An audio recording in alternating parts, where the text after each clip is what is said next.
Bonjour Caroline, merci d'être avec nous sur le podcast En route Simone. Très contente de t'accueillir. Déjà, merci de m'avoir proposé de participer à cette aventure. Alors pour toutes les auditrices, il faut savoir que Caroline, je la connais du coup puisque c'est ma prof de yoga.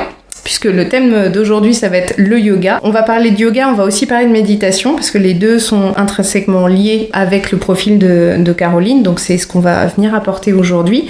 Mais pour que je puisse quand même déjà un petit peu te présenter de façon plus générale, parce que ce qu'on aime bien aussi, c'est avoir des personnes qui ont une intervention chez En route Simone et qui ont vécu elles-mêmes un parcours avec la réalité d'un parcours de femmes, d'entrepreneurs, multicasquettes, avec des fois plusieurs virages à 360 pour montrer un petit peu aussi la compréhension que tu peux avoir aussi des personnes qui nous écoutent.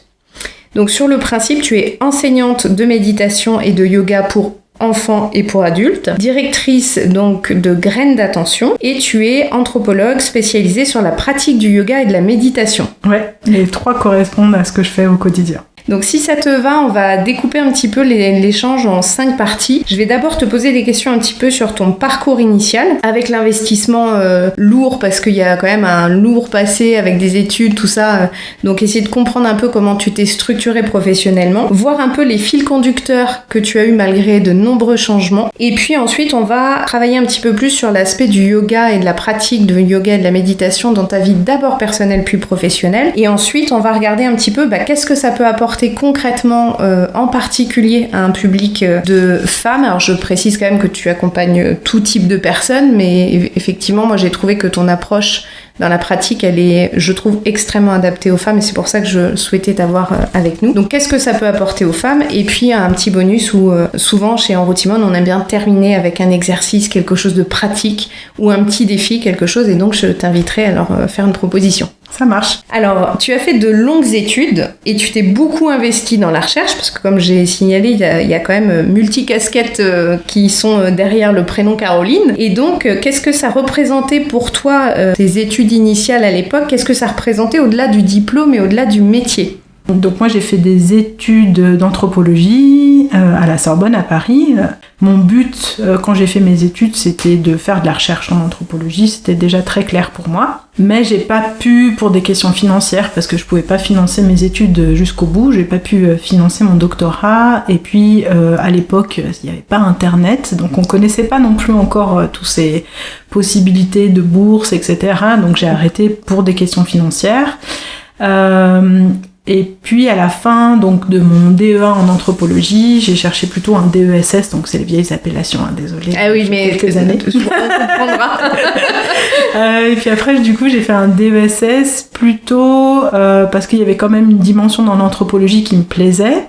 Je vais peut-être définir ce que c'est l'anthropologie pour que ce soit clair pour tout le monde. Donc c'est l'étude des comportements, des cultures et en fait finalement de tous les comportements sociaux et culturels, avec une approche un petit peu plus différente de la sociologie, dans le sens où on essaye plus de peut-être comparer deux pays différents, de cultures différentes, de époques différentes, 2 ou 3 ou plusieurs, pour essayer de trouver des sortes de généralités ou d'universalisme dans les comportements. Des théories, essayer de voir s'il y a des théories qui ressortent. Voilà.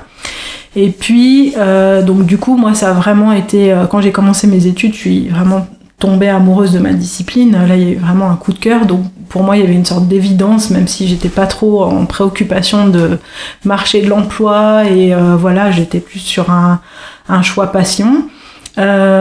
Et donc quand j'ai voulu, j'ai pas pu faire cette thèse, j'ai fait un DESS là avec les années à chercher quelque chose de plus pratique. Et puis il y avait quelque chose qui était important pour moi, qui sera d'ailleurs un des fils conducteurs qui restera, qui est d'aider les autres. Et puis donc moi j'ai d'abord travaillé en anthropologie sur les processus d'immigration. Et donc j'avais voyagé, j'ai vécu en Turquie pendant 2 ans, et pendant ce voyage-là, du coup, je me suis un peu spécialisée sur ces questions migratoires. Donc pendant mon DESS, c'était mon premier fil conducteur. Du coup, j'ai travaillé, ou j'ai voulu faire un DESS plus pratique pour travailler pour des ONG, dans le but de mettre en place des projets pour aider les populations migrantes. Dans ce cadre-là, c'était trop chouette pour moi parce que j'avais déjà cet autre moteur qui était les voyages. Donc je suis partie un peu à Barcelone, à Venise et à Montpellier. Et à l'issue de ça, ça m'a permis dans un premier temps de rentrer dans une administration publique qui s'occupe de l'intégration en France. Et dans cette administration, j'ai travaillé pendant 10 ans.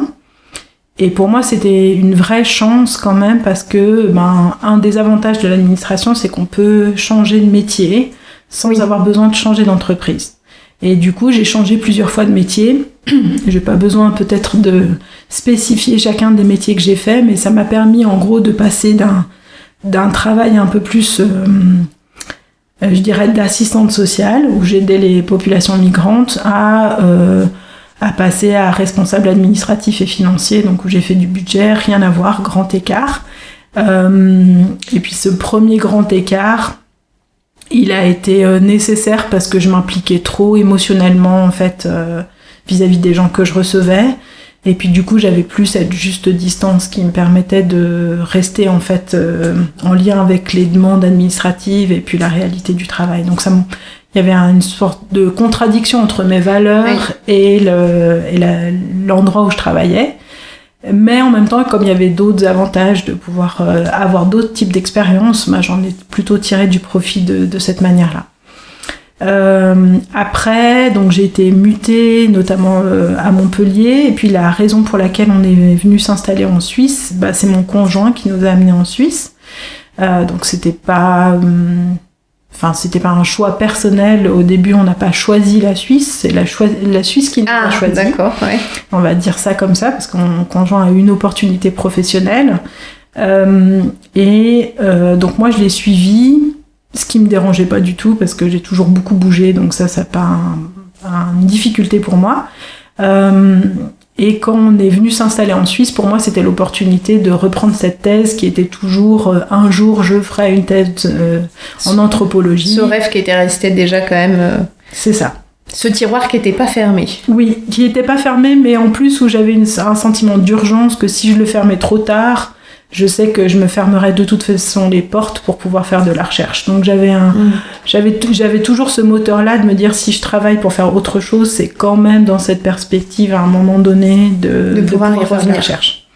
Donc c'est pour ça que j'ai été responsable budgétaire et financier à un moment donné, parce que je me suis dit je pourrais toujours trouver un boulot de comptable, ça me rapportera un peu de sous à côté, puis je pourrais faire de la recherche. Donc j'avais cette idée de faire une sorte de mi-temps comme ça. Bon, ça s'est pas fait comme ça, mais c'était quand même...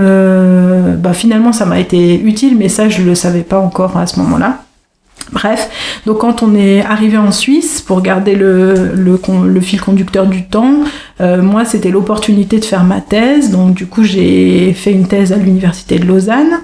Et à ce moment-là, je voulais plus du tout travailler sur les questions migratoires, parce que j'avais travaillé pour des ONG, j'avais travaillé en association, j'avais travaillé en administration. Et j'avais un peu cette vision qu'on tournait un peu en fait en rond autour de ce sujet-là, parce que les réalités des personnes qui sont migrantes et les réalités institutionnelles vont dans des sens différents. Oui. Moi, je les comprends dans les deux sens, mais on n'arrive pas à trouver de terrain d'entente. Donc les motivations des uns et des autres permettent pas en fait aujourd'hui, quels que soient les pays, de véritablement trouver quelque chose qui soit un juste compromis. Du coup, pour moi, je m'essoufflais un petit peu à travailler sur ces problématiques-là. Et puis, ce qui n'avait rien à voir avec ma vie professionnelle, dans ma vie personnelle, 10 ans plus tôt, j'avais commencé le yoga, donc vraiment en termes de pratique pour moi. Donc en France. En France, du coup, quand je travaillais du coup pour cette administration-là. Et j'ai débuté le yoga. Ma motivation première pour débuter le yoga, c'est que j'avais mal au dos. J'avais tout le temps des tensions dans les épaules, dans le bas du dos, etc. Et j'ai une amie qui pratiquait le yoga déjà à l'époque, qui m'a dit va faire du yoga, ça te fera peut-être du bien. Et puis toi qui aimes l'anthropologie, tu verras, je suis sûre que ça va te plaire, parce que dans le yoga, il n'y a pas que des postures de yoga, et etc. Et en effet, alors il y avait déjà à Paris à l'époque, c'est-à-dire il y a 20 ans maintenant en arrière, déjà un certain nombre de studios de yoga. Mais j'ai envie de dire, il y avait un peu deux sons de cloche. Il y avait soit les cours de yoga en cours de fitness, etc., ce qui n'était pas pour moi. Soit il y avait des courants de yoga qui étaient quand même beaucoup plus Ouais, avec un peu une dimension beaucoup plus portée sur l'Inde, on va dire ça comme ça. Donc pour moi, c'était clair qu'avec mon côté anthropologue, ça m'allait très bien d'apprendre d'autres aspects culturels que simplement d'aller faire des postures. Et puis du coup, j'ai commencé au centre Shivananda à Paris, ce qui m'a très bien convenu. Parce que on pratiquait des postures, mais aussi il y avait plein d'éléments culturels, il y avait une bibliothèque, donc du coup mon côté anthropologue était complètement fou parce que je faisais mes postures, après j'allais prendre un petit chai, je me prenais un dalle, j'étais en train de lire mes bouquins, etc. Donc toute mon effervescence était en plein boom à chaque fois. C'est ça. Donc du coup, mais pour moi c'était clair que j'allais pas du tout travailler sur cette thématique-là au niveau de l'anthropologie. Le lien n'était pas encore fait, hein. C'était vraiment ma pratique personnelle qui me convenait. Et quand je suis arrivée du coup en Suisse, que j'ai cherché une thématique sur laquelle travailler pour ma thèse, il y a toujours un défi en fait quand on veut faire de la recherche qui est de à la fois avoir quelque chose d'innovant pour apporter quelque chose à la recherche et à la fois s'inscrire dans quelque chose qui existe déjà parce que si on vient révolutionner tout, il n'y a plus personne qui nous suit. Et finalement, j'ai trouvé que le yoga était un bon moyen pour moi d'avoir un sujet qui était innovant parce qu'il y a assez peu de recherches francophones, en tout cas sur le yoga encore aujourd'hui. Ça s'est un peu développé depuis une dizaine d'années, mais quand moi j'ai commencé ma thèse, c'était quand même assez innovant. Et puis après, il y a eu la réalité de la thèse, donc là je me suis éclatée, et je veux dire ça a été peut-être parmi les plus belles années parce que je faisais exactement ce que je voulais. J'ai eu 2 bébés aussi, donc j'ai fait 3 accouchements en 5 ans. Un premier au début de ma thèse, et puis un deuxième à la fin de ma thèse, puisque j'ai accouché entre mes 2 soutenances de thèse. Et ça a été aussi... quotidien lourd, du coup. Oui, mais là aussi, il y avait un choix. C'est-à-dire que je sais que, justement, peut-être ça intéresse les autres Simone, dans le sens où c'est vrai que ce projet de thèse, comme je le disais, il était toujours latent. Pour moi, c'était un moment important et je voulais pas le reporter trop loin dans ma vie d'adulte, entre guillemets. Et puis la maternité, elle venait un peu pressante parce que j'avais 28 ans et puis j'étais bien avec mon conjoint. Donc il y avait un moment où je me suis dit, soit je fais un choix entre travail et maternité, soit j'en fais pas. Et j'en ai pas fait. Et du coup, j'ai fait les deux, avec beaucoup de discours qui me tendaient à me dissuader que j'allais pas y arriver. Et puis dans les faits, j'y suis arrivée. Après, j'ai envie de dire, on n'a pas le choix non plus quand on est maman. Mais ça m'a pas... En fait, pour moi, c'était un moteur, en tout cas évidemment pour mon premier, puisque lui, il a été là pendant tout le processus de thèse. Oui. Ça a été un moteur double. D'une part parce que financièrement, je pouvais pas me permettre que ma thèse elle dure trop longtemps parce que je reposais financièrement quasiment que sur mon conjoint et sur mes économies. Autant dire que mes économies françaises en Suisse, elles se sont vite épuisées. Et puis, mais c'était un deuxième moteur parce que lui, je le voyais grandir. Et puis, de temps en temps, je me disais, lui, en une année, qu'est-ce qu'il a fait ? Il a appris à marcher, il sait faire ci, ça. Toi, t'as lu combien de bouquins ? T'as avancé sur quoi ? Etc. Donc, en fait, pas dans un sens de se comparer avec mon fils, mais de temps en temps de me dire, le temps est précieux. Donc, si t'es pas avec ton fils, soit tu le passes et tu le constates à ta maternité, soit tu bosses. Et du coup, j'ai probablement beaucoup plus bossé que quelqu'un qui avait le temps sur plein d'autres choses, parce que pour moi, il y avait soit la maternité, soit le travail. Et donc, j'étais hyper déterminée. L'avantage aussi, c'est que j'avais pas 20 ans, donc j'hésitais pas. J'ai pas fait une thèse par défaut. C'est vraiment quelque chose que je voulais faire. C'était quelque chose d'important pour moi, parce que je voulais faire de la recherche, pas pour juste briller, d'avoir fait un bac+8. C'était pas ça mon intérêt. Et quand j'ai terminé ma thèse, je me suis retrouvée à avoir l'évidence que je voulais absolument faire de la recherche. Pour moi, il n'y avait pas d'autres possibilités. Aussi parce qu'il y avait eu un grand investissement. Oui. Ça joue forcément, on sait bien que psychologiquement, plus on s'acharne sur un projet pendant longtemps, plus c'est difficile de voir autre chose, d'autres portes à côté aussi. Ce qui est le cas de beaucoup de personnes qui nous écoutent, qui ont fait des études, et je pense à beaucoup de femmes que j'ai eues en entretien d'info, en bilan, etc., qui ont fait des longues études, et qui disent en fait c'était tracé quoi, j'ai même pas réfléchi à autre chose avant, et ça s'explique aussi. Alors et là je peux rebondir, c'est-à-dire que après coup je me suis rendu compte que j'ai même pas pu réfléchir à ce moment-là si ma thèse pouvait m'amener à autre chose professionnellement. Et justement, dans l'après-thèse, j'ai un peu regretté à un moment de pas m'être dit, je juste prends une respiration, pas simplement physique dans le yoga, hein, mais un peu une respiration dans ma thèse, dans ce côté justement un peu, soit je travaille, soit je m'occupe de mes enfants, enfin de mon fils, parce que finalement, je pense que ça aurait été utile de me dire, mais quelles compétences je suis en train de commencer à construire si jamais ça marchait pas. Et ce si jamais ça marchait pas, ça rentrait pas dans mon schéma. C'était pas possible. Je pouvais pas avoir changé de carrière professionnelle, avoir investi tous mes économies. Oui. J'ai passé 10 ans à travailler et j'ai dépensé toutes mes économies pour la thèse. Donc c'était impossible pour moi de me dire ça sert à rien. Sinon j'aurais pas fait ça. Oui. Je me serais posé la question du bilan de compétences avant de faire la thèse. Et puis en fait c'est pendant le postdoc finalement que là toutes les portes entre guillemets se sont pas ouvertes comme je pensais les ouvrir et que là vraiment il y a eu un moment de remise en question profonde de se dire mais en fait j'ai fait tout ça pourquoi parce que maintenant j'arrive pas à trouver de postdoc et là justement j'ai été confrontée à plusieurs difficultés. La première c'est que j'avais entre guillemets passé l'âge parce que j'avais pas 10 ans de moins que tous ceux qui sur avaient sur le marché du travail postdoc, entre guillemets. Donc il y avait des bourses sur lesquelles j'avais pas le droit de prétendre parce que j'étais plus vieille. J'avais du coup cette difficulté qui n'en avait pas été, moi je l'ai pas vécu comme telle de mes grossesses, mais j'étais maman. Et puis du coup ça c'était quand même une difficulté parce que pas parce que ça voulait dire faire un postdoc, ça voulait dire une nouvelle mobilité. Donc j'avais la chance que mon conjoint n'était pas contre la mobilité, mais ça aurait voulu impliquer que j'embarque toute ma famille pour une mobilité parfois de 6 mois, donc c'est quand même très instable pour une famille, ce que j'aurais potentiellement fait très volontiers à 25 ans vu que je l'avais déjà fait plein de fois.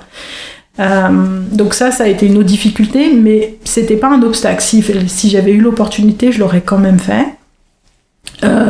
Mais en fait, ce qui m'a petit à petit permis de prendre de la distance avec la recherche, c'est j'arrivais pas à trouver de poste, j'arrivais pas à trouver de financement. Donc là, c'était une réalité concrète. Et puis les 2 autres arguments qui étaient importants pour moi, c'est je me comparais par rapport à aux autres personnes qui avaient fait un doctorat comme moi. Je me comparais à des gens qui avaient 10 ans de plus que moi, ou on va dire sur le marché du postdoc ou sur le marché de la recherche, et je me rendais compte que 10 ans plus tard, ils étaient toujours en précarité, toujours en train de chercher des financements. Donc il y a un peu 2 possibilités, soit ceux qui trouvent un poste à l'université, donc ceux-là ils finissent par avoir une poste un peu dorée, ils gardent bien leur place au chaud, etc. Parfois de manière très justifiée, parfois un peu moins, mais ça c'est la réalité du travail. Et puis de l'autre côté, il y a des personnes qui continuent à chercher des financements tout le temps. Et puis j'avais des collègues qui avaient 55 ans et qui étaient toujours en train de vivre comme des étudiants, à manger des pâtes et à pas pouvoir savoir comment ils allaient finir leur fin de mois. Et moi, en embarquant ma famille, je me voyais pas du tout dans ce schéma-là. J'avais bien compris que le poste à l'université, etc., était quand même chasse gardée. Il y avait très très peu d'opportunités. L'entonnoir devient quand même de plus en plus serré. Donc finalement, je me rendais compte que j'allais finalement sur ce métier rêvé. J'avais le métier rêvé d'un point de vue intellectuel, mais le côté concret, je voyais bien qu'il n'y avait pas de débouché.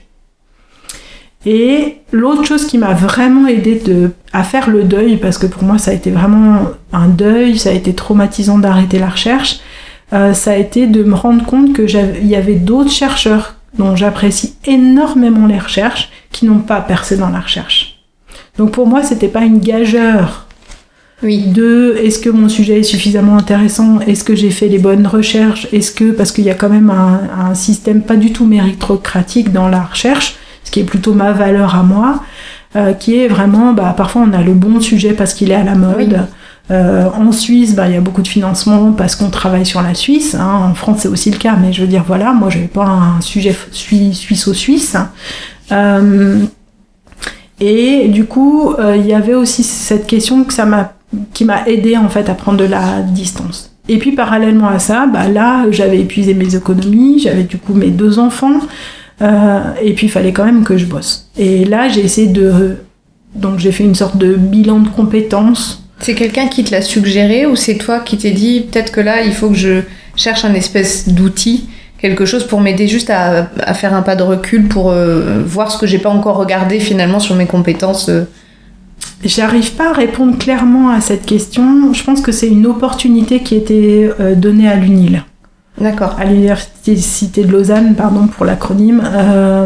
En fait, il y a toujours eu un service vraiment très compétent. Il y a beaucoup de services en fait qui aident pendant qu'on soit en train de faire la thèse, pendant qu'on fait nos études ou à l'après, pour être aidé dans nos compétences professionnelles. Donc en fait, on peut faire appel à ce service en bénéficier quand on veut, d'accord. Gratuitement, etc. Donc c'est pas quelque chose où moi j'ai payé pour faire un bilan de compétences. C'est quelque chose où il y avait des ateliers. Et au début, j'ai fait plutôt des ateliers du type quelles sont mes compétences, qu'est-ce que j'ai acquis justement pour trouver ces fils rouges qui pour moi étaient pas du tout évidents en fait.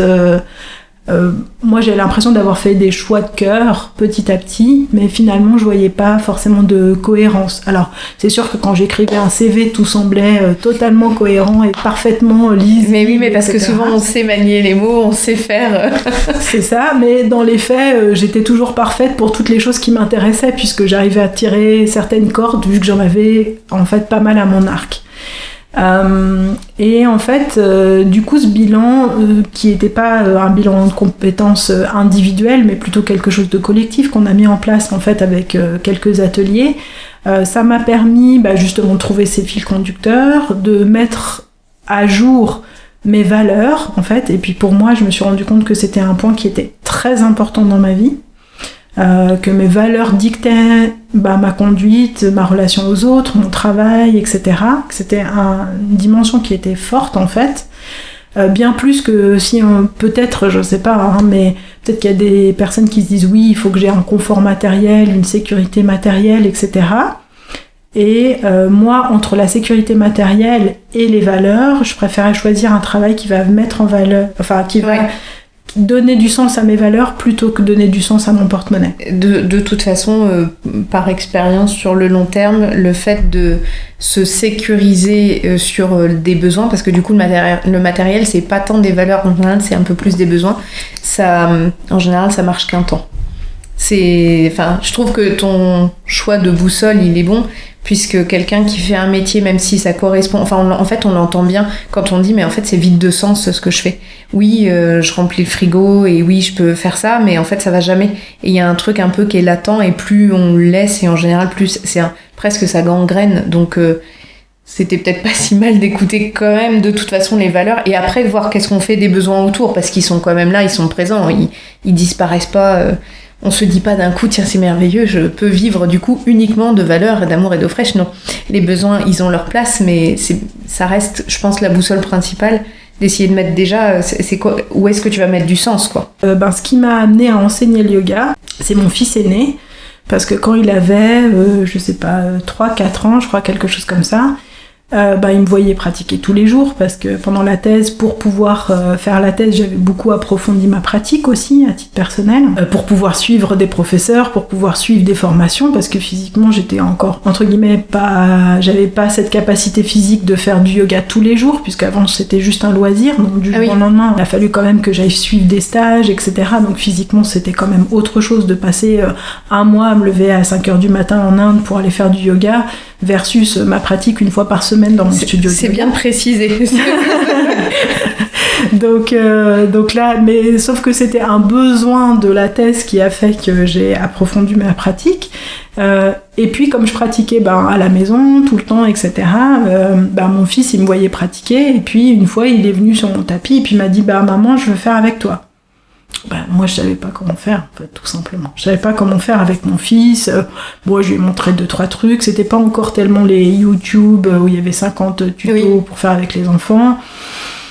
Et puis en plus je pense que je sais même pas si j'y aurais pensé. Donc pour mon fils je me suis formée à la méthode calme et attentive comme une grenouille. Donc ça m'a été ma première formation pour moi dans le yoga. Mais en tout cas ça a été un peu un déclencheur de quelque chose que j'attendais, mais pas du tout. Parce que à la fin, pour obtenir entre guillemets la certification ou le diplôme, ce qui n'était pas un but en soi, mais juste pour clôturer, il fallait donner un cours. Donc il fallait constituer un petit groupe, etc. et tout ça, et donner un cours. Et puis c'était 1 an avant le Covid. Donc moi j'ai demandé autour de moi et puis finalement je suis allée à l'école et je leur ai demandé si je pouvais donner des cours gratuits juste pour pouvoir faire cette certification. Et en fait j'ai adoré enseigner aux enfants, ce qui était pas du tout une révélation, hein. Je suis pas une maîtresse d'école dans l'âme, ce que je trouve super, mais je veux dire c'était pas une vocation pour moi de travailler avec les enfants, avant j'y aurais jamais pensé. Et c'est pas la maternité qui a réveillé ça chez moi non plus. Hein. Ouais, c'est vraiment, plutôt l'occasion. C'est l'occasion un peu de te retrouver en plein milieu du truc et de te dire mince, en fait, c'était cool. J'ai passé un bon moment, quoi. C'est ça. Et quand j'ai commencé du coup à enseigner avec les enfants, ça s'est bien passé. Et les choses se sont mises en place beaucoup plus facilement. Donc, quand j'ai commencé mon postdoc, moi je travaillais sur la question de la méditation. Et puis c'était intellectuellement ok pour moi de me dire alors je vais commencer à enseigner aux adultes. Et je vais enseigner aux adultes la méditation. Comme ça, je pouvais garder le yoga comme un objet de recherche pour éviter qu'on me reproche d'être jugée partie. Oui. Parce qu'au début, je me suis dit, je vais en fait utiliser le yoga comme une ressource financière pour continuer à faire de la recherche. Ça a été ma stratégie d'après.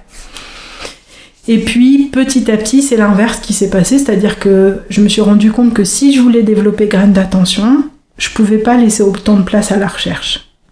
Donc petit à petit, ce qui s'est passé, c'est que la tendance s'est inversée. Aujourd'hui, je considère la recherche comme mon loisir, je continue à écrire des articles, je fais des conférences, je participe à certaines choses, je suis encore appelée pour tout un tas de choses, des interviews, des choses comme ça, au niveau de mes recherches. Et là, ça a baissé, tandis que ma pratique et mon enseignement de yoga a pris de l'importance. Donc, après avoir m'être formée complètement pour les enfants, je me suis formée complètement à la méditation et finalement les formations que j'avais suivies pour le yoga, je les ai utilisées pour commencer à donner mes premiers cours. Et dans un deuxième temps, je me suis formée spécifiquement sur le yoga pour avoir en fait tout... Voilà. Une gamme entre guillemets complète, quoi. Aller au bout de la démarche qui était déjà enclenchée. Et finalement, la méditation, ça c'était avec les adultes. Donc tu avais déjà un public... t'avais déjà créé des liens avec des adultes autour de toi, donc c'était une continuité en fait. Oui, alors pourquoi j'ai donné des cours aux adultes après, pour 2 raisons principales, c'est que déjà parce que les enfants concrètement dans mon quotidien ils vont à l'école toute la journée quand même, donc je pouvais pas, voilà. L'autre frein, c'est que donner des cours aux enfants toute la semaine, j'ai pas l'énergie, moi j'ai plus 4 ans. J'ai pas quand même, je sentais que j'avais pas toujours la patience de donner. Énergivore. Voilà, et je suis pas enseignante peut-être suffisamment dans l'âme. Je comprends, ça je comprends. Et puis l'autre chose, c'était, donc du coup il y avait, mais en fait c'est parce que peut-être la petite case qui est venue se mettre entre les deux, c'est que j'ai commencé à faire des accompagnements individuels. Donc j'accompagne les familles, soit les enfants, soit les adultes aujourd'hui. Et en fait, j'ai commencé à faire des accompagnements individuels avec le yoga et la méditation.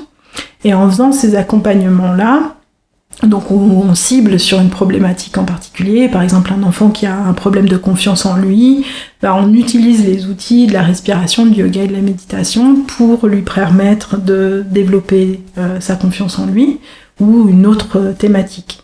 Donc c'est en ça où c'est un accompagnement individuel. Mais en fait, la raison pour laquelle je suis allée vers les adultes, c'est que derrière les enfants, j'avais toujours des parents. Et j'avais pas d'outils à proposer aux parents. Donc pour moi, la méditation pour les adultes, c'était en fait une manière de trouver des outils pour les parents qui encadraient les enfants. Et après, c'est devenu une méthode ou un outil pour lui-même. Mais c'est aussi parallèlement parce que, comme je disais, j'ai commencé avec le yoga sur une pratique très physique. Oui. Je me suis tout de suite intéressée à d'autres dimensions qui étaient collées pour moi au yoga. Évidemment, ça s'est développé encore plus avec la thèse où là, j'ai embrassé beaucoup d'autres dimensions que simplement les postures.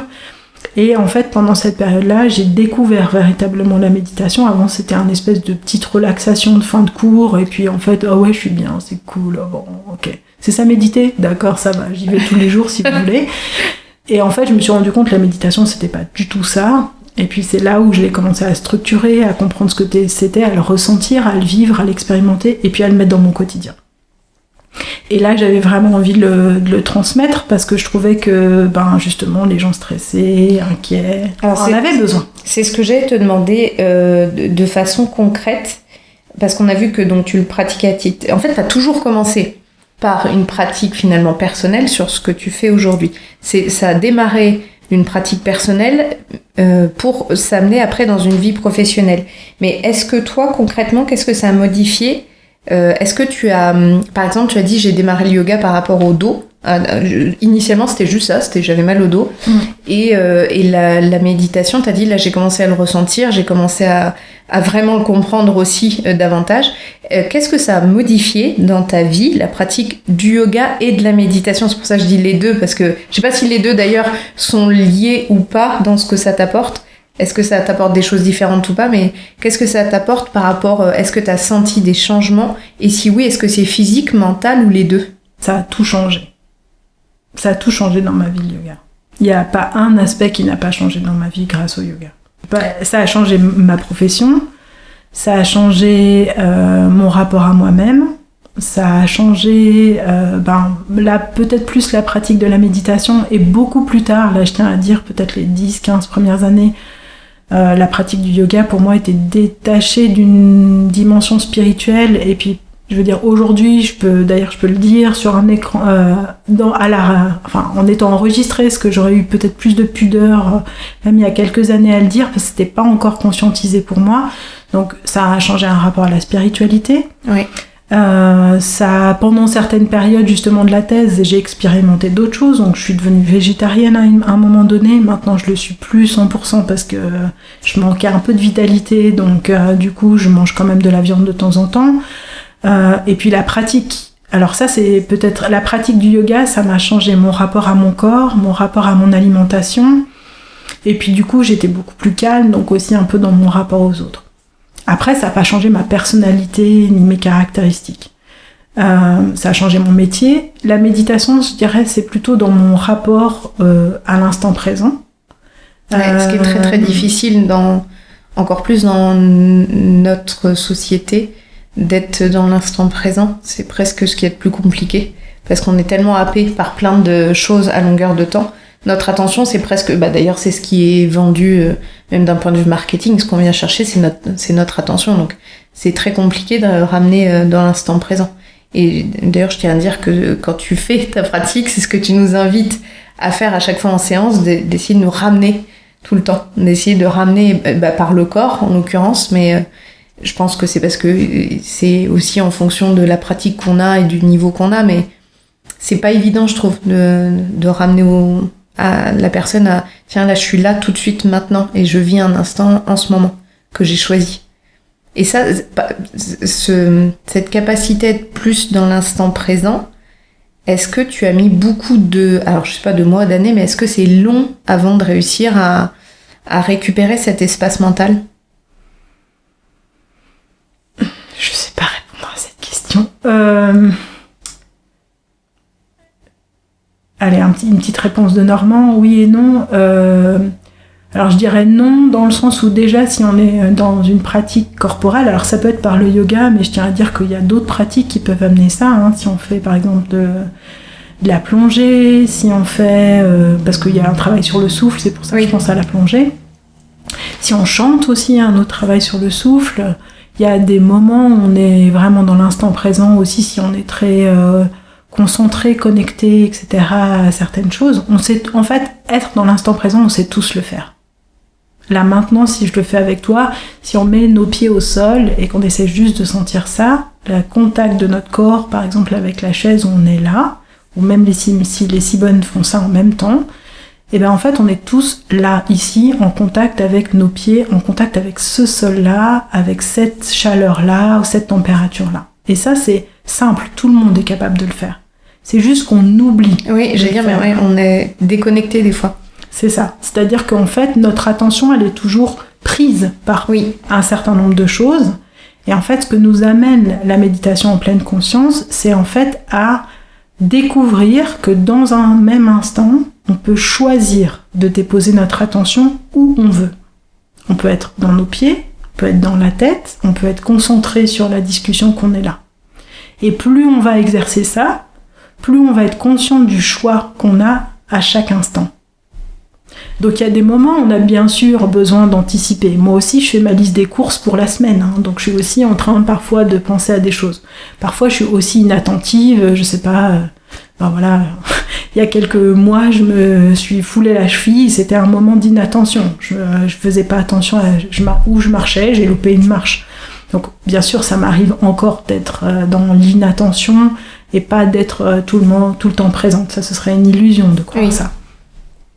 Donc pour répondre à ta question initiale, on peut tous le faire assez facilement, mais par contre, il faut l'exercer régulièrement pour que ça puisse devenir un automatisme. Presque comme un muscle.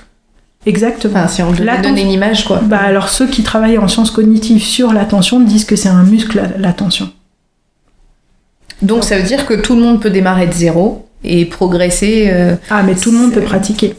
Et c'est pas... par contre, la méditation, peut-être pour enlever une idée, c'est pas... la méditation, ça signifie pas avoir un calme absolu, on ferme les yeux, tout est cool, etc. Non, parfois la méditation, c'est accepter que dans l'instant présent, ce soit la tempête. Et ça, c'est aussi méditer. Ça, c'est bien parce que ça retire aussi un peu l'injonction qu'on entend, alors qui est fausse, mais un peu cette injonction de...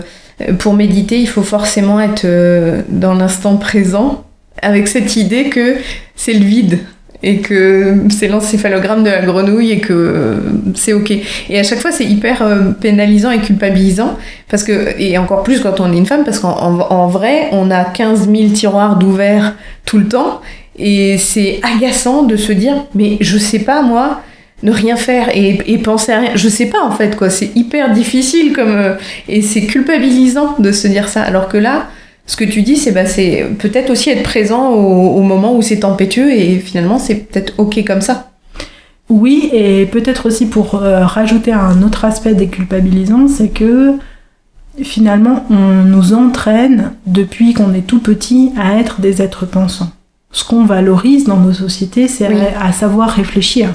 C'est à savoir s'exprimer, c'est à savoir répondre à des trucs. À l'école, qu'est-ce qu'on fait ? On est immobile sur une chaise à nous remplir la tête.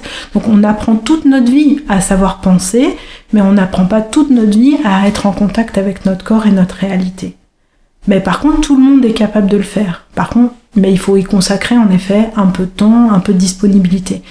Mais ce que je veux dire par là, c'est que comme on nous a appris à réfléchir, on peut pas, c'est pas un interrupteur qu'on éteint et tout s'éteint et je veux plus réfléchir, poum, pas mince, pourquoi c'est cassé là. Ok, parce que on a tellement valorisé cet esprit pensant qu'on peut pas se détacher de ça. Par contre, méditer, ça signifie pas ne plus penser.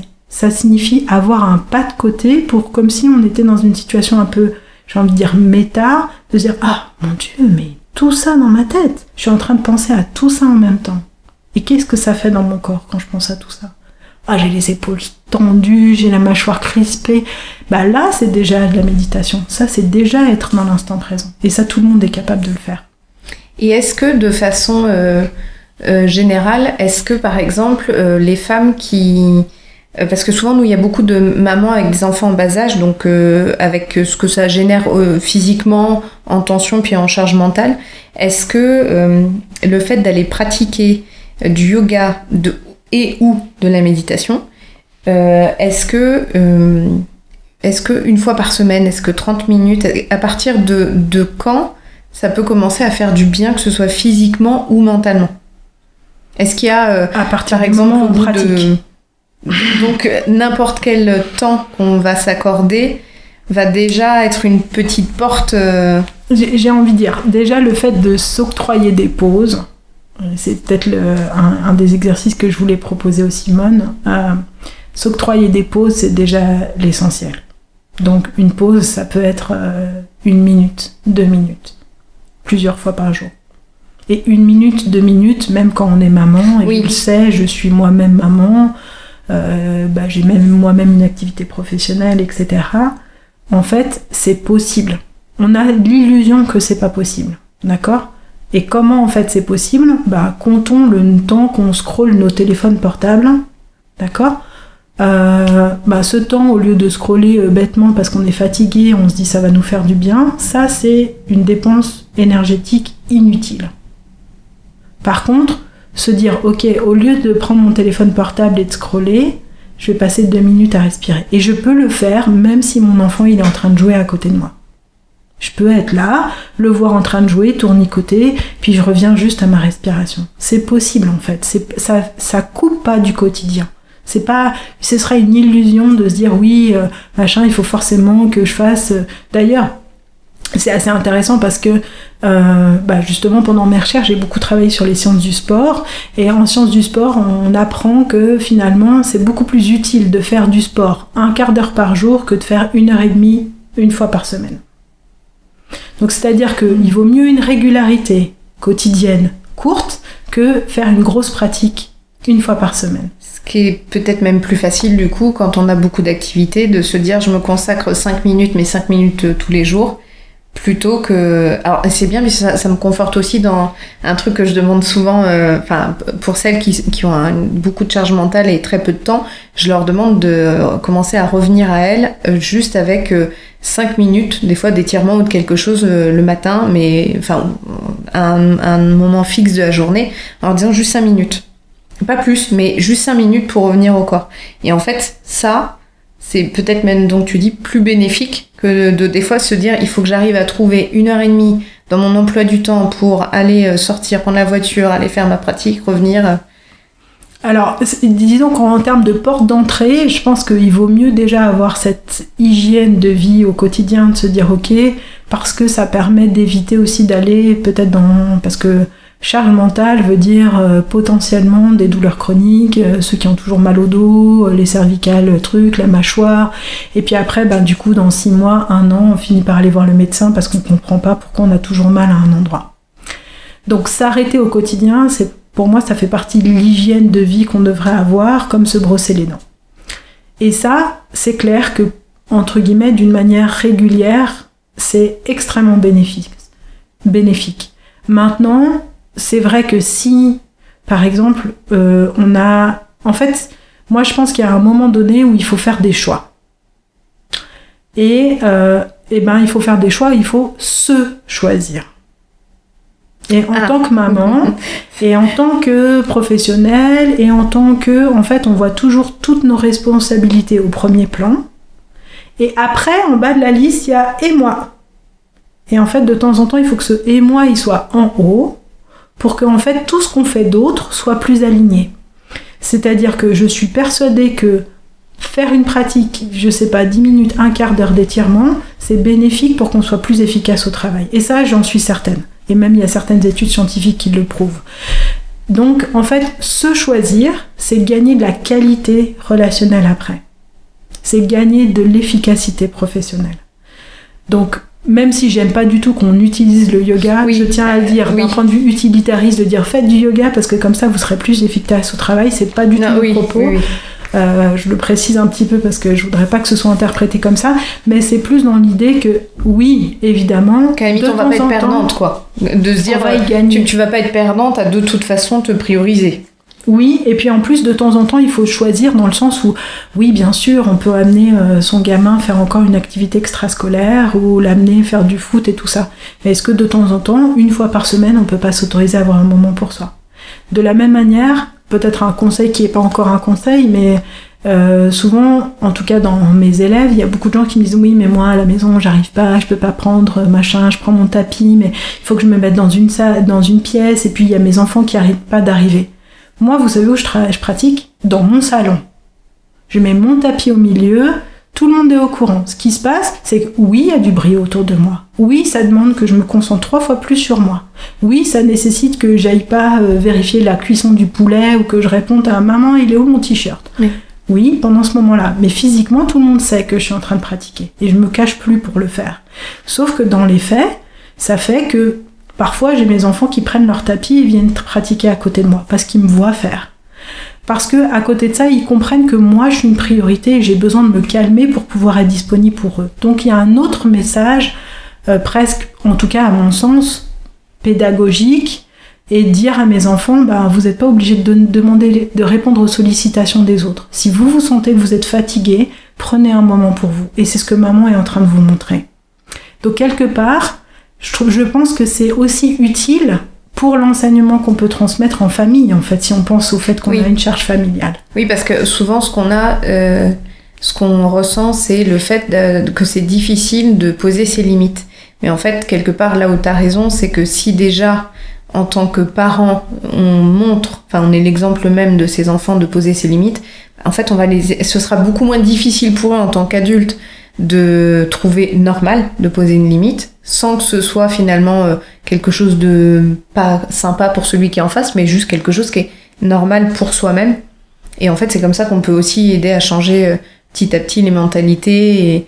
Et c'est effectivement peut-être même, je pense, un très très bon conseil, parce que ce truc de j'arrive pas à poser mes limites, moi je dis toujours faut commencer par des choses simples, et c'est peut-être déjà plus simple de commencer par ça chez soi, en testant dans le salon et en se disant que ce sera pas parfait, plutôt que d'essayer de commencer par soulever une montagne à poser des limites sur des choses des fois qui peuvent être beaucoup plus difficiles à faire.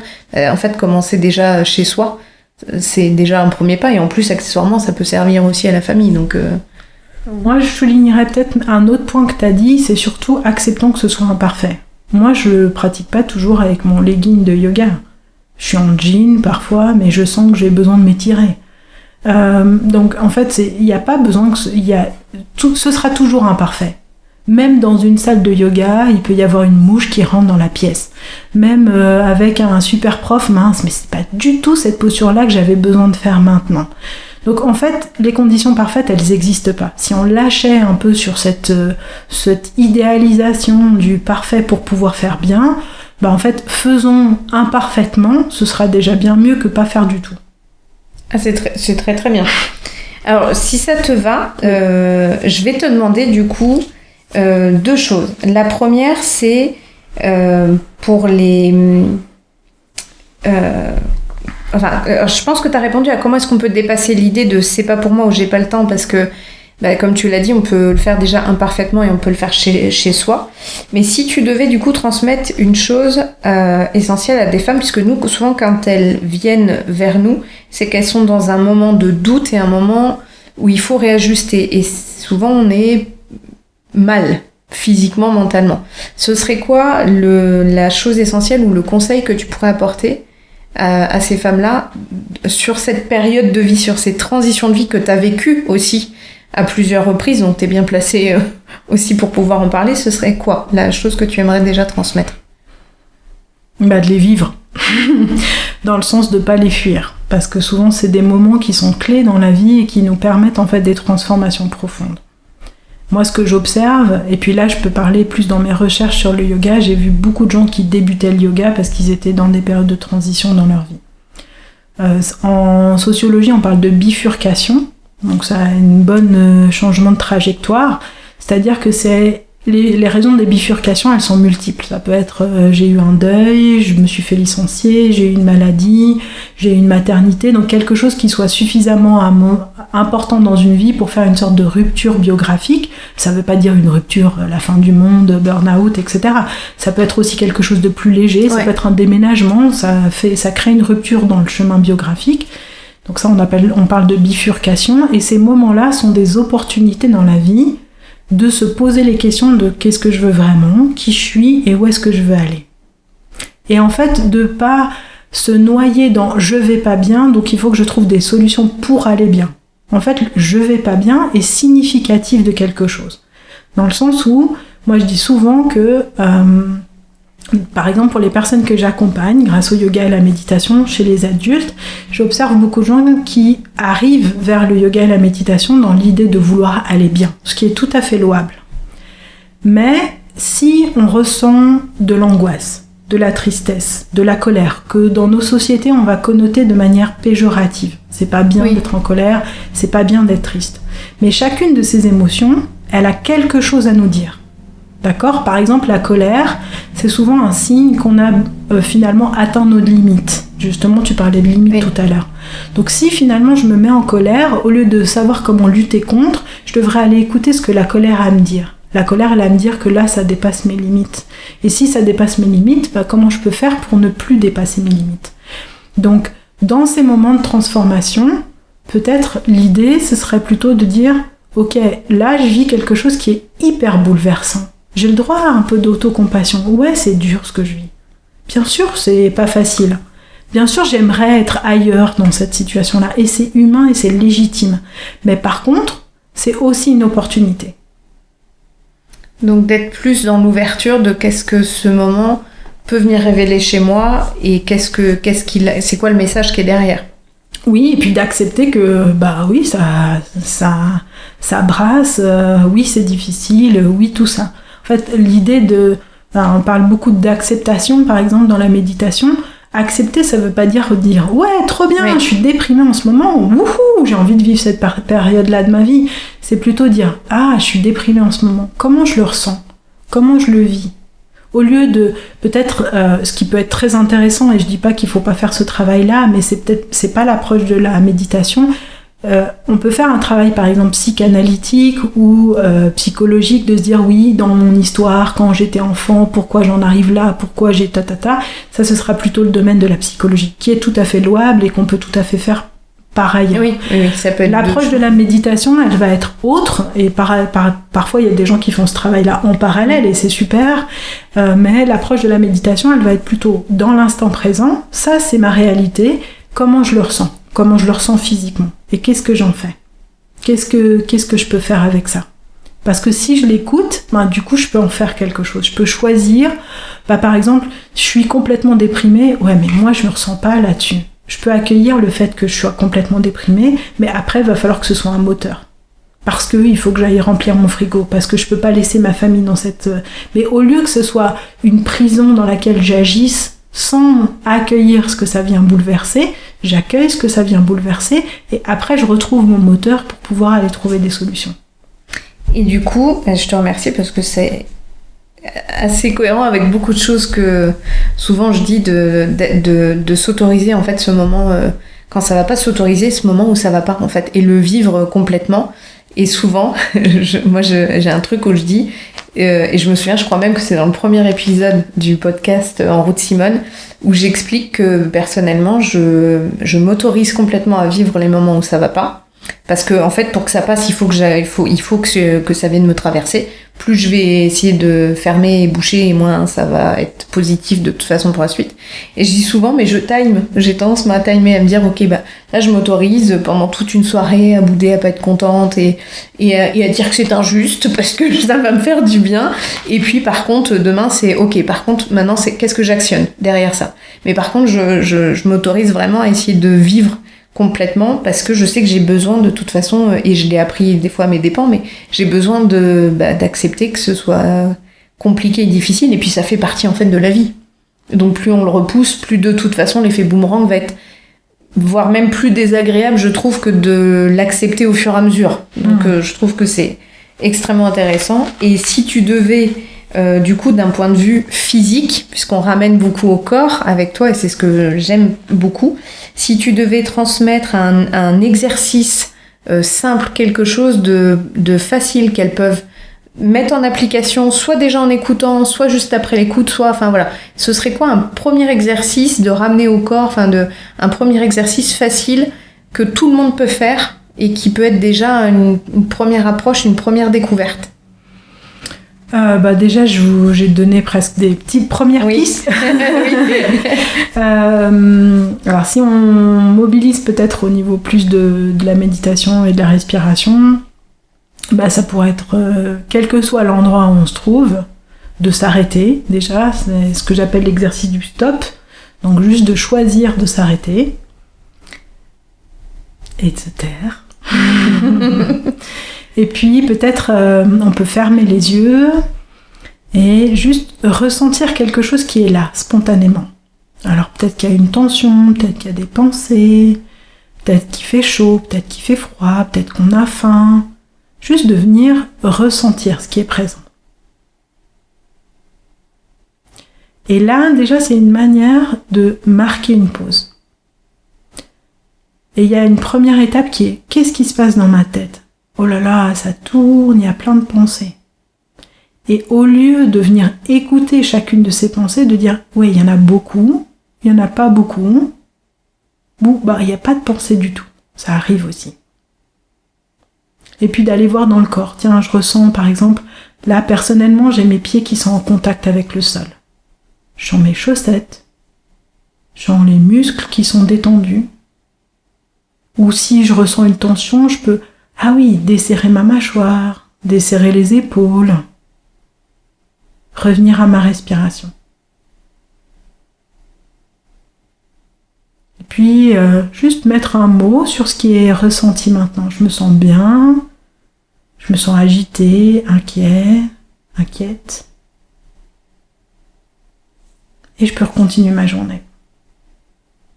Et là déjà, la manière dont je vais aborder l'instant d'après, je suis déjà en fait en contact avec qui je suis dans l'instant présent. Je l'ai fait, tu vois, pour parce que c'est bien, parce que je pense que c'est vraiment chouette de s'exercer en même temps. Et c'est bien parce que ça ramène à soi quand même. Je trouve que ça, tu vois, quand tu rouvres, enfin moi là personnellement quand je rouvre les yeux, hop, tu vois, ça me remet au bon moment quoi. C'est comme si j'étais un peu en accéléré et puis là tac, ça me pose. Ouais. Alors là, je dirais c'est bien si déjà on a cette disponibilité là. Si jamais par contre, peut-être un autre exercice et si on se voit qu'on est complètement agité, et peut-être pour compléter sur ce que tu disais tout à l'heure, si je me permets, c'est que parfois en effet, je pense qu'accueillir c'est une bonne chose. Et puis il y a des moments aussi, et ça c'est ce que m'apprend peut-être la sagesse de la pleine conscience, c'est qu'avec le temps, j'ai envie de dire parfois c'est pas le bon moment d'accueillir. Et je voudrais juste mettre ça aussi peut-être en nuance, c'est-à-dire, je vais donner un exemple très concret. Si on vient de vivre un deuil, parfois on est tellement traversé par ce deuil-là, émotionnellement on est complètement comme annihilé, souvent on se sent un peu comme dans un coton, etc. Et si on allait se mettre en contact, en fait, ça viendrait comme une cocotte minute, tout réveiller, et on serait encore plus abattu. Donc, dans ce cas-là, je dirais, c'est pas forcément toujours juste de venir écouter. Et donc, de trouver, tiens, moi je dis souvent ça, qu'est-ce qui est juste pour moi ? Est-ce que c'est juste pour moi d'aller vider mon sac émotionnel ? Est-ce que c'est juste pour moi de pas écouter ? Je sais que c'est là, mais je suis pas disponible pour le faire. Et là, peut-être qu'il y a aussi une forme de pleine conscience de dire là je choisis de pas aller écouter parce que sinon je vais m'effondrer et je peux pas m'autoriser à m'effondrer. Donc de temps en temps je dirais voilà, c'est bien d'écouter, puis de temps en temps c'est dire je vais pas le laisser de côté dans 15 ans parce que sinon ça va se réveiller dans mon corps, je vais avoir une douleur, parce que moi je suis persuadée que ce qu'on n'écoute pas ça va finir par se transformer physiquement d'une manière ou d'une autre, on va le somatiser entre guillemets. Mais de temps en temps de se dire bon là c'est pas le moment, je suis pas disponible, d'accord ? Comme je peux donner un exemple concret, on est dans une réunion, notre chef nous dit un truc insupportable, on se sent super en colère, on va pas lui dire espèce de sale con, je démissionne tout de suite. Oui, on est d'accord qu'il y a des fois. Voilà, de temps en temps on va dire je vais digérer ma colère un peu plus tard que quand on sera sorti de cette réunion, ce sera quand même plus utile. Bon, c'est un peu cette idée de cocotte minute. Et donc, de temps en temps, quand il y a ça qui vient me faire émerger quelque chose trop fort, en termes de stress, en termes émotionnels, en termes de réaction vis-à-vis d'autrui, moi je trouve que ce qui est le plus porteur, c'est la respiration. Donc il y a plein d'outils qui existent avec la respiration. Ces outils-là, ils existent, mais ils peuvent être opportuns à certains moments. Par exemple, le fait juste de penser à notre respiration, à compter, ça donne à notre esprit quelque chose à utiliser. Et ça, c'est hyper utile au moment où on est hyper agité. Il n'y a pas une méthode qui s'applique systématiquement.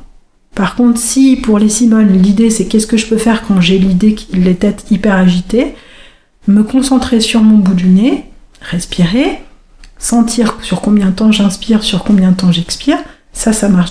Donc du coup, le seul outil, et ça peut-être c'est intéressant de se le dire, le seul outil physique qu'on a dans notre corps qui nous permet de faire baisser notre rythme cardiaque, donc qui nous permet de calmer notre stress, c'est le souffle. Et l'avantage, c'est qu'il est toujours avec nous. Oui, celui-là on n'a pas besoin de se dire est-ce que je l'ai pris dans le sac avant de partir. J'ai même pas besoin du tapis, je l'ai toujours avec moi.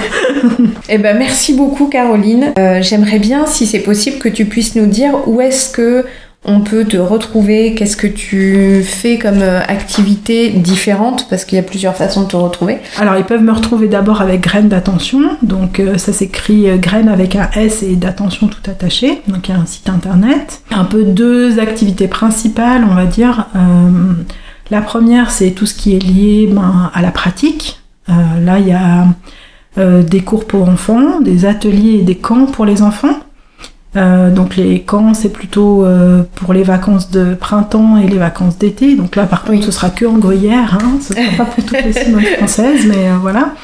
Je fais pas à distance. Pour les enfants, je fais tout en présentiel. Il y a un autre aspect qui est les accompagnements individuels. Donc là, j'accompagne soit des enfants, soit des adultes, soit des familles. Donc ça peut être pour une ou pour plusieurs personnes. Pour ces accompagnements-là, je le fais en présentiel ou en distanciel. Donc il y a des gens qui me contactent et puis du coup on peut le faire à distance et puis on peut proposer des alternatives justement, je sais pas, en lien avec le stress, l'image de soi, tout un tas de choses. Oui, parce que j'ai vu que tout à l'heure quand tu disais ça concerne des fois la confiance en soi, l'estime de soi. En fait, tout ça, ça passe par la pratique. C'est ça. Ce qui est bien de le souligner. Voilà. Et l'avantage d'un accompagnement individuel, c'est qu'évidemment il s'adapte à la situation et aux besoins de la personne. Donc là, on peut me contacter directement grâce au site internet. Et puis après, il y a tout ce qui est lié aux adultes. Et pour les adultes, il y a des cours hebdomadaires qui ont lieu ici en Gruyère, pour le moment en présentiel.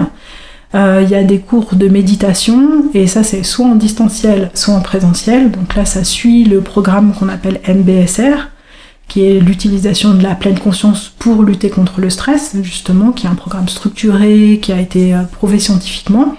Donc ça, généralement, je donne 2 sessions par an, une plutôt en début d'année et une plutôt vers le mois de septembre. Donc la prochaine, elle n'est pas encore dans l'agenda, mais elle sera probablement au mois de septembre ou octobre. Et après, pour les personnes qui physiquement sont présents en Suisse romande, je fais des journées, des ateliers, des retraites. Donc là aussi, il y a par exemple quand même pas mal de personnes françaises qui viennent aussi parfois pour des retraites. Donc là, par exemple, il y a une journée de retraite qui va avoir lieu le 9 mai, où on va pratiquer le yoga et la méditation. Ça s'adresse à tout le monde, qu'on ait une pratique de yoga ou qu'on soit novice, entre guillemets. Oui, c'est pas spécialement pour des gens expérimentés. C'est accessible à tous. C'est accessible à tout le monde. Mais après, il faut avoir la disponibilité de se dire j'essaye sur toute une journée. Donc voilà, mais c'est déjà arrivé plein de fois qu'il y ait des personnes qui soient venues sans avoir de pratique au préalable, même pour des retraites plus longues. Il y aura une retraite beaucoup plus longue au mois de novembre, 14 et 15 novembre. Là, il y aura plus de place sur la méditation, notamment sur l'autocompassion, et avec un volet aussi où il y aura des postures de yoga, mais beaucoup plus douces. Et l'autre aspect qui est que j'ai beaucoup développé, que j'ai un petit peu laissé de côté ces dernières années et qui est en train de revenir un petit peu plus, c'est que j'interviens dans beaucoup de formations de profs de yoga, mais je donne aussi des conférences pour expliquer plein de choses autour du yoga, autour des pratiques, etc. Donc vous pouvez regarder sur Instagram ou Facebook. De toute façon, les deux sont alimentés en parallèle, ensemble, donc il y a la même chose sur les deux. Donc on peut te retrouver là-dessus, il y a les réseaux aussi, d'accord. Ouais, et sur les réseaux sociaux, vous pouvez me retrouver sur Graines d'Attention. Et puis si vous avez une question spécifique, vous pouvez me contacter. Les gens peuvent t'envoyer un message privé. Ouais. Sans problème, avec plaisir. Merci beaucoup pour le temps que tu m'as consacré, que tu nous as consacré, et merci vraiment pour les exercices aussi que tu as eu la gentillesse de partager avec nous. De l'invitation, et puis j'espère que ce sera utile un peu plus loin. Merci beaucoup.